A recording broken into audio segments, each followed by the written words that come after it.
you are the antithesis to what most startup founders are. And that is messy shotgun approach. We're just going to go at it. We got our guns pulled. We're going at it. How did you, have you always been that engineered mindset or did this take some practice? What did you do personally to kind of systematize your life in the way that you now do this for a living? Yeah, such a good question. I have always been a little bit of a change master. I've always had the ability to see something that has to happen often before the world embraces it. And that's not the most comfortable place to be. And I'm holistically an impatient guy. So I don't like standing in line. I don't like waiting in traffic. And I don't like sitting and watching a building that could be built, twice as fast, just lingering.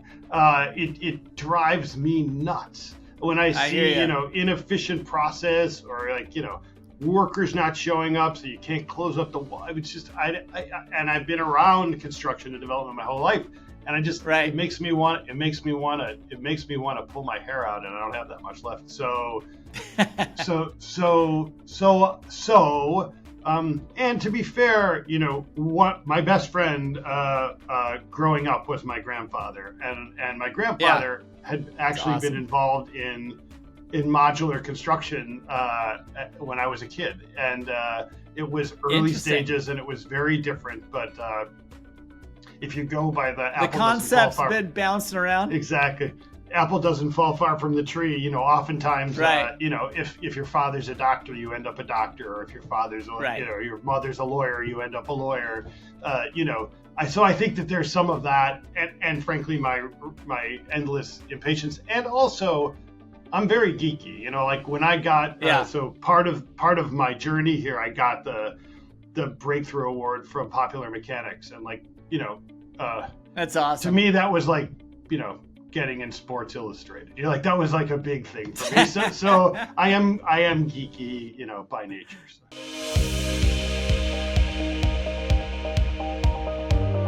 Hey, welcome back to the show. And today I am so excited to have with us all the way from New York, Mr. Roger. Will you tell us who you are and what you do? Todd, thank you so much for having me on the show today. My name is Roger Krulak, and I am the founder and president of FullStack Modular. And FullStack Modular is a fully volumetric type 1, so all steel solution for building mostly multifamily buildings, so hotels, student housing, affordable, attainable housing, and the like. Awesome. So take a step back. So you are building modular versions of these units. Is that right? Yeah. So we build everything in the factory, fully fitted, facade on, fully finished, can be fully furnished. And we build that in a factory, and then we stack it up and bolt it together like Legos in an erector set. Wow. So that's what we do. And we are focused on mid to high rise, so generally 8 to 45 stories. That's insane. And are you actually stacking them and bolting them, or are these like a plug into an existing building frame structure? Nope. Our system is everything. So basically give us something to sit on, and then it's all mods all the way up through the parapet. Just a big boy Lego set, really. Lego and erector set. Yeah, Lego and erector set. Yeah, there's really not much more to it. If you know how to use if you use how to impact wrench and can follow a YouTube direction on how to connect two pipes if you have all the pieces, pretty much how it works. That is absolutely nuts. All right, so now I don't know how into the weeds we want to get on actual construction here, because I worked on a lot of job sites in my younger days, and I've been part of multi-unit construction before. What inspired you to think that this was even possible? And would you consider yourself pioneering the way you're doing this, or is this a regular common thing nowadays? Such a good question, and the answer is slightly complicated, but let me start with this. So my great-grandfather was a carpenter, and I grew up in the construction and development industry, and the problem is that my great-grandfather, who I never met, if you put him on a construction site today, he would be totally comfortable with what's going on. meaning Interesting. there's been little to no innovation. Now that's changing a little bit. There's been a ton, billions of dollars of investment, and there are incremental improvements with things going on. Right. And in the rest of the world, outside of the construction industry, innovation is a driver of progress. And so everything else is manufactured. Frankly, everything that goes into a building is manufactured except for the building. So we're wildly inefficient, cost inefficient, time inefficient, sort of herding cats clumsy in our process. Although there's people who herd cats quite effectively, it's still herding cats. And so every other industry has embraced industrialization and economies of scale as an opportunity to decrease cost, increase speed. And so I have spent the last, it's going on 13 years right now, pushing our industry to embrace what makes our industry work and embrace industrialization at the same time. It's amazing. And honestly, it is amazing because you're right. Construction has always been a process of start at a foundation and then bring these guys in, bring these guys in, bring these guys in. And what you're saying is that you're able to take all of that in a very controlled environment, piece it all together, and then just send that crate out with everything all done. Even furniture? Oh yeah, fully furnished appliances. I tell people all the time that my goal is to have a fully occupied building that isn't installed yet, so you could just like move the families, right? And now, of course, that's a little bit in jest, but it's not completely in jest. I mean, oh my gosh, if you could figure out how to put a Tesla battery and some way to somebody they could live there while it's being transported and installed. Okay, so that is nuts because I'm envisioning this whole production line where it's like, okay, here's the Joneses unit, here's the Williams unit, here's the. It's true. I mean, of course, you move all their. I mean, look, I do believe that there is an advantage to potentially say move their stuff in, like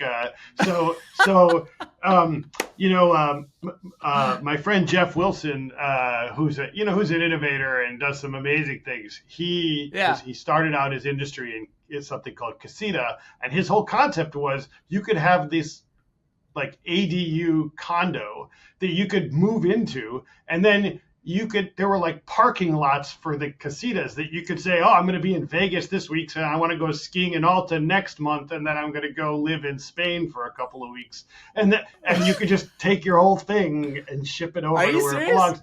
Yeah, that's where he started, and it was beyond a little ahead of its time, but it's pretty brilliant if you think about it. Like if you never had to move your stuff, like everything was done, and you just parked yourself where you wanted to be, and it's like a brand new sort of Airstream and a more, and sort of like on steroids. It's taking the RV park to a whole new level. Exactly, or maybe even cool. maybe in a huge improvement, which I think also it might be. So. Well, I think it could be, and honestly, this it gets more interesting in the minute as we're talking about this. But like as you're doing this, like. We've all seen on the highways these massive double wide moving modular pieces of homes and stuff like that. This isn't that. This is more efficient than that, right? I mean, how are you transporting? Like, what does this all look like? Well, I mean, transport is transport. So, it could be truck, it could be train, it could be boat. And obviously the parameters associated with like where the final resting place is, how wide the mod is, how long it is, what the end goal solution drives that logistical gameplay. But they're still transported. They're, generally wider loads, and so if they're on a truck, they have to go at night, that kind of stuff like you've seen, on the freeway, et cetera. But they are not, they don't look like double wides. They have a full facade on them. They're watertight. They're, they're fully finished. They're connectable in a way that, you can take multiple mods and create a larger unit, et cetera. So on. I love it. And so your target audience, though, is the developer, right? I mean, who's buying this from you? Are they cities? Are they government? Yes. Like, what's the avatar you're going for here? Yeah. No, it's so since we started, our customers have either been government or private developers, whether that be hotel developers or affordable housing or government, sort of sponsored. And we are now, as we're evolving and growing, we are focused on also expanding and pivoting to our own developments so we can keep the factory busy. So the interesting thing about having industrialization is the factory needs to be busy. Right. I mean, you could have a development company and have 3 people working until you get a project, and then you hire 12, and then you go down to 3. Right. But a factory can't exist with 2 people working there. So and you can't cover your overhead. So the industry has sort of divergent needs from sort of the development industry. So factories want to be busy all the time. Development only ramps up when they need it, and so finding a common ground between those is the challenge that faces the industry of industrialization of the built environment. I am so glad you're here, and I just wanted to take a few seconds to tell you about a program that we have assembled with a lot of our podcast guests and a lot of people who are listening to the show who are feeling the same way that they do. There's a recurring theme. You'll hear a lot of these founders talk about, I couldn't have done it without my team. I couldn't have done it without a support group of peers. I couldn't have done it without having someone to talk to that understood my feeling of isolation as an operator of my business. You see, you're not alone. It is hard running a business, and it's even harder when you know you can't express all your deepest concerns and frustrations with your executive team. It makes them nervous. It gets them scared. You don't want scared people on your executive team. So where do you turn? The Captain's Council is where you turn. The Captain's Council, it is an organization that we are put together with podcast guests, as well as people who are listening who are in the same boat. You see, peers are the only ones that can give you the type of empathy, the type of advice that only a founder or operator know and understand. Go check it out at captainscouncil.com. I know you're going to love what you see there. We have put together an organizational structure that has small group settings, a global community of founders and operators, as well as monthly and quarterly in-person events. You're going to love what you see there. I can't wait for you to check it out and enjoy the rest of this episode. Wow. I love it. So you are focused on the more of the commercial end of the spectrum, whereas I know there's some other people we've had on the show before that were geared towards the end client user and they're buying a modular unit that they just live in that unit, as opposed to you're going tall, going big, and going all the way with this thing.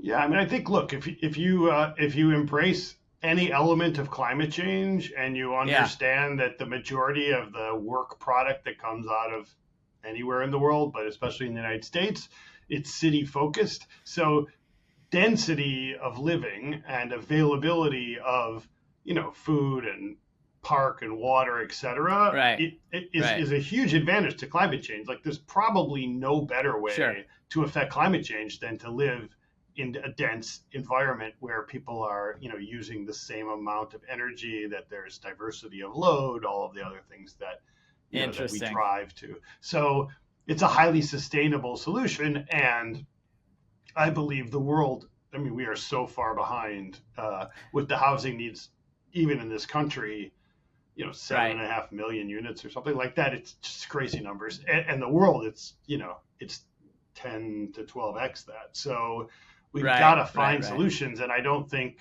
as much as we in America and most places love like the house with a white picket fence, it isn't going to house all the people. It's just not. Interesting. And to be fair, a lot of people actually prefer the high density housing units, and a lot of people don't. I'm a country guy, so I don't like it. But I hear know a lot of people do.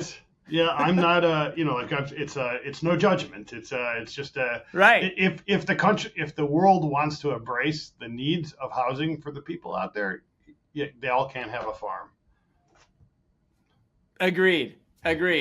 All right. So now that we know what you do, how you do it, and where you're going with it, talk to us about I mean, you are a unique creature here because you are the guy that builds systems. You're compartmentalizing so many things. You're organized. You're structured. You're like, you are the antithesis to what most startup founders are.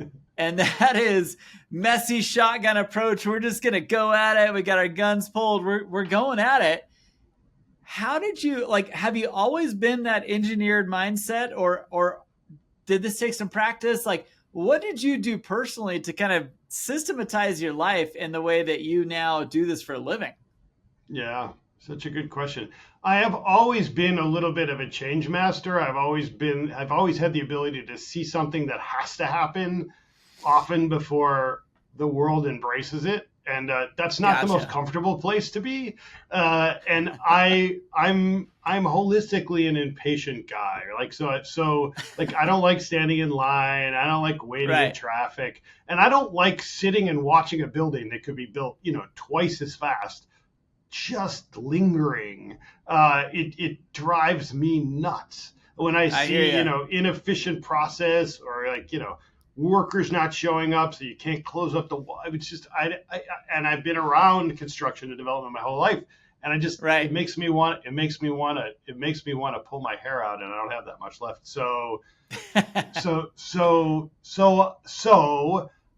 And to be fair, what my best friend growing up was my grandfather, and my grandfather had actually been involved in modular construction when I was a kid, and it was early stages, and it was very different. But if you go by the concept's been bouncing around, exactly. Apple doesn't fall far from the tree. Oftentimes, if your father's a doctor, you end up a doctor, or if your father's, your mother's a lawyer, you end up a lawyer.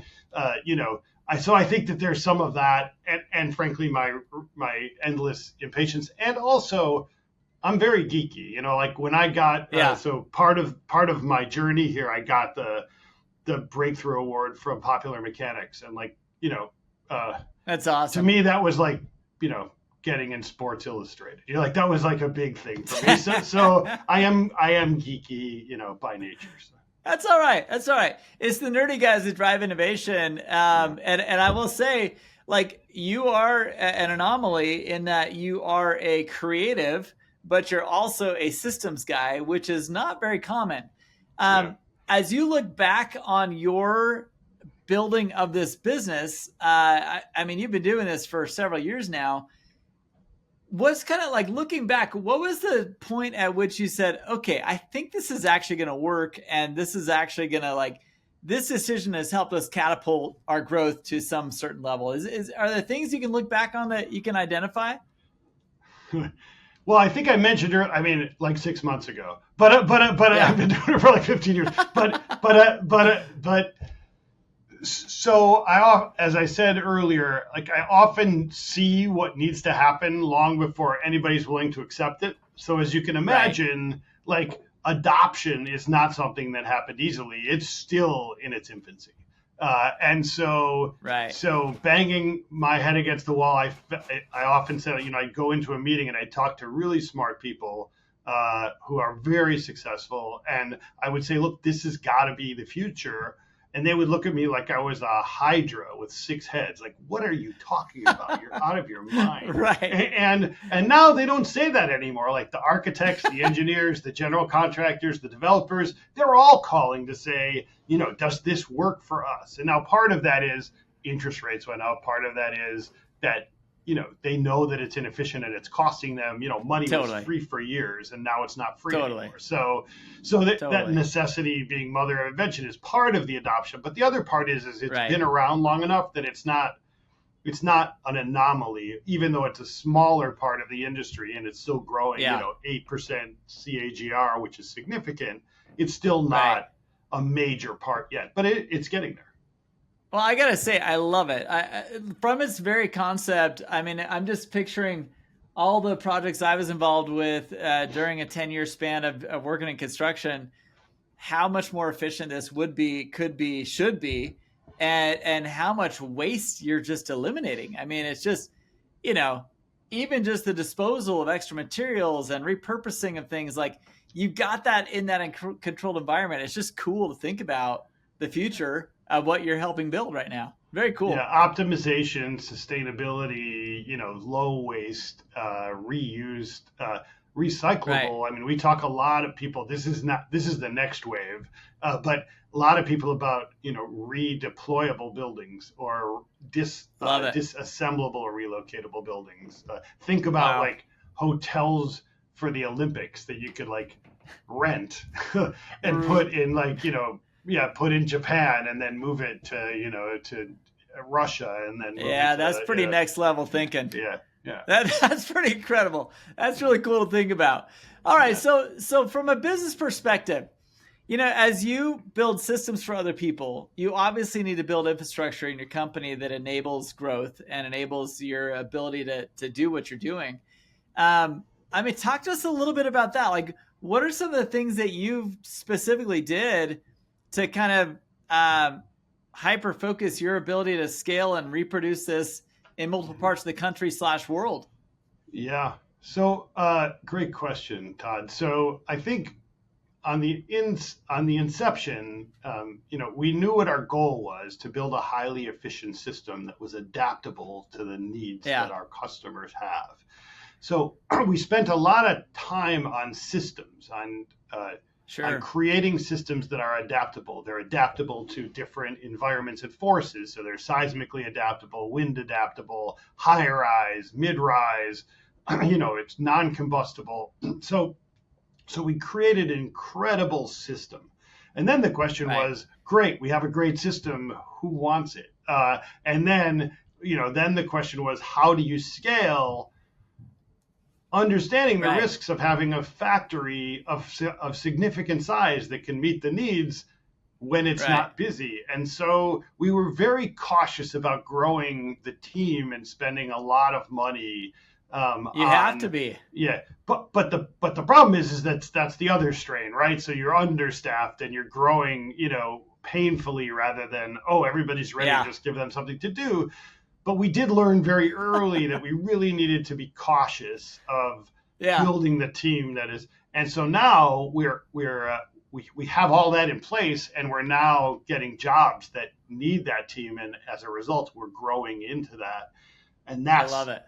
super exciting, super exciting. But we were Well, it able, for always instance, feels we were able good. to we were able to pivot, during COVID and scale down enough so Yeah. that we did some things to keep moving, but it was significant downsizing and scaling, sort of getting ready for the Right. rejuvenation of the economy and rebound. Well, let's hope that we're rebounding quicker. But the thing that I love about what you just said, you kind of shed some light on a lot of parts of your strategy, and that is, it is exciting when you're at max capacity and everyone's busy and everyone's happy, and as an owner that every person working today is actually generating some profit, right? Like that feels great. But when you're in those moments where you know stuff is slowed down, but you've got all these people and all this factory overhead and all this, all the materials that are ordered and inventory you're sitting on, that stuff really hurts.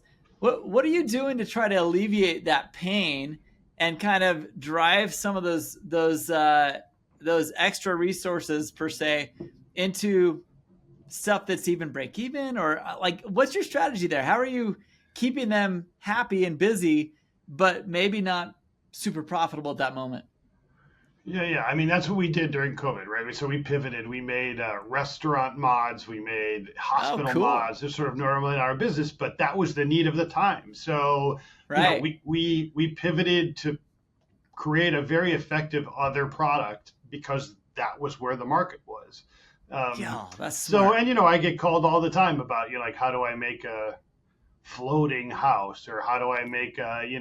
autonomous dwelling unit like you just talked about that's transportable and relocatable, Right. or so you always have to watch the market, and I try to. I Right. try to, just like the reason we're sort of in multifamily student housing and sort of attainable affordable housing is that they have different market cycles, right? Right. So hotels, when business is great, are great, and when the business stops, Right. and schools as we know, like the best schools right now are growing and needing tons more housing, and sort of the ones on the bottom tier are like they're losing Right. students. So Right. you're seeing, and then of course we all know that I said, everybody, there's not a state in this country that doesn't need more housing than it has. I mean, it's Yeah. just not. Yeah. Yeah. Including Well, the Dakotas. including it. Hey, you know what? The Dakotas are going, man. That oil. They are. So as you look at that situation, and looking at your business, I'm always curious. You've kind of developed this really cool model. You've developed some really hyper niche use cases. Looking at your infrastructure and looking at the way you've developed so far, what are some gaps that you ran into that you're like, shoot, I didn't think of that? Can you look back? And I mean, obviously COVID was the big surprise for all of us, but like, what did you do right? What did you do wrong in preparation for an event like that? Well, I mean, what I did right was I realized it was a problem, and we scrambled to find a solution, and we got there in time. Love it. And I don't know if that was just right or responsive. We were trying to grow. We had just been awarded 2 huge jobs. We were actually scaling up. We were super excited. We competed for 2 massive jobs in New York City. Love it. And they both got killed. So like, what are we going to do? Like, we've got, 80 people on the floor, got all this, what are we going to do? Materials. And we pivoted. Yeah. So like, and then of course the interesting thing is COVID caused scarcity and stuff. So we had all this material that we're actually able to use to fund some of our deficits because we sold copper at 3x what we bought it for. Nice. But thank goodness to our controller, who is very savvy in that Smart. stuff. But I don't think we did anything particularly well, other than that we adopted and adapted. And unfortunately we lost some very highly talented people, but there was just nothing. Yeah. There was nothing we could do. And it's certainly something I am aware that might happen again, but I don't know if I'm prepared to do it again. But I am aware that it might happen again, and it might Tell have me to. About it. And we definitely, I think every founder will tell you. I was reading the founder of Shadow Ventures yesterday, and he said, hoard your money. And like, he's not wrong. Like, you have no idea what's coming up, and it's probably going to cost you. So the best you can do it, raise enough money. Don't over raise money, because of course then the returns don't look good, but don't under raise either. And that is, that's a talent. I wouldn't say that it's like my strongest sort of, like, that's right. That's such a hard cash management, fund management, raises of capital. Those things are so complicated and so hard to predict. You bring up a good point. You bring up a really good point, and this is kind of gonna lead us to the end of the interview. But I do feel like what you're describing in both the instance of COVID and the instances that you. Like, there's areas where we're all weak, I guess, where I'm going with this. As a founder, as an operator even, you can't be expected to know everything. I'm really curious. You've talked about people you've raised money from. You've talked about people like specialists who've come in to help you. I've got to think that you're talking to a lot of interest groups, like a lot of contractor groups, a lot of, city planners, things like that. Like, what have you done to create a listening mechanism where you ask the questions, you get the feedback, and then you initiate change in your brand or in your company? How are you doing that? Clawing, scraping, kicking, screaming. Sometimes more vocally, sometimes not. I mean, look, there's a bunch of people, who I think are helping this industry along.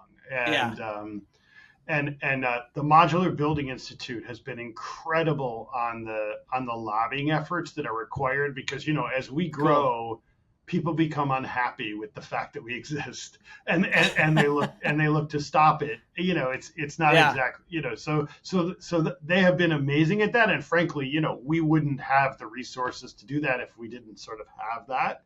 Awesome. Very and cool. yeah, and look, other countries have embraced modular in a way that the U.S. is still thinking about doing, but hasn't. I was hired as one of many experts by Singapore in 2014 to talk about creating a modular industry. They Wow. did. Like Wow. they realized that they don't have any. Everybody, they import all their workers, and they don't Yeah. even speak the same languages. So they're like, well, if we create an industrialized solution for that, it's much easier to manage the process, which it I is. love it. And so they did it, and the UK has tried very hard to embrace it, and they're Yeah. still struggling with it. Well, they're still struggling with it, but they have managed to do it. And I love it. Malaysia is on fire with creating solutions for that. Well, Anyway, so yeah. and what you're talking about is so cool because, if you're listening to this thinking, well, I'm not in the industry, I'm not doing what he's doing, I'm nothing like him. Roger is explaining the process that everyone listening needs to be thinking about all the time. And that is, be aware of what's going on in your environment, be aware of what's going on outside of your environment. Can you replicate what's going on over here in the place you're at? Like you're actually bringing up some really creative thought processes that come natural to you, but aren't natural to other people. And so I highly encourage anyone listening to this to really re-listen to specific parts of this podcast, because Roger has literally outlined a take a quick shot, rebound, assess, take a quick shot, rebound, assess. Like, you've done an excellent job at this, Roger, and I really appreciate you walking us through the process. Who has helped you do this? Like, you can't do something like what you've done on your own. Do you have people in your corner who have kind of helped you develop this strategy, or is this just a natural thing for you? It's definitely not natural. Necessity is the mother of invention. I am generally a creative, and we've talked about being geeky, but Yeah. startups are not sort of in my nature. But I felt like it was a need that needed to be met. As I mentioned, the Modular Building Institute is great. Lots of people in the industry, a bunch of consultants, Mod Squad. Jason Carter has been incredibly, sort of a good listener. I told you earlier, the book Shoe Dog is what I read when I'm having nightmares. I was like, oh, it was super painful. Startups can be super painful, and they never go linearly.